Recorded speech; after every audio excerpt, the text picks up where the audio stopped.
Ассаламу алейкум баршаңызға. Хош келдіңіздер.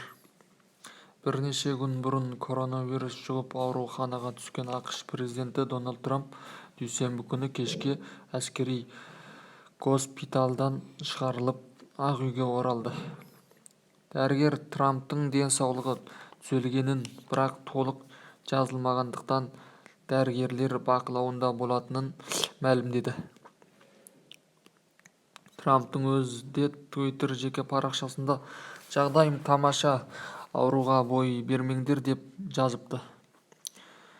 Өкілдер палатасының спикері, демократ Нэнси Пелоси президенттің Ақ үйге оралуына алаңдаушылық білдіріп отыр. Егер бұрынғыдай тағы да вирусқа жүрдім-бардым қараса, америкалықтардың өміріне қауіп төндіреді деп мәлімдеме жасады ол. Осыған дейін Трамп айналасындағы кемінде 12 шенеуніктен коронавирус анықталған еді.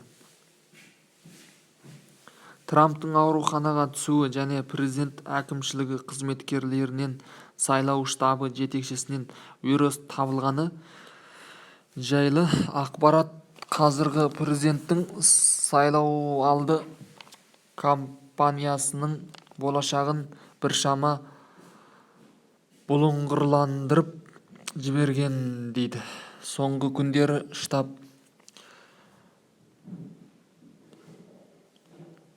жоспарлаған бірнеше шара өтпей қалған.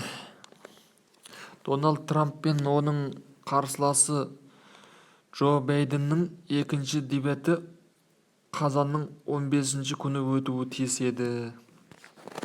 Рахмет баршаңызға, каналға тіркеліңіздер.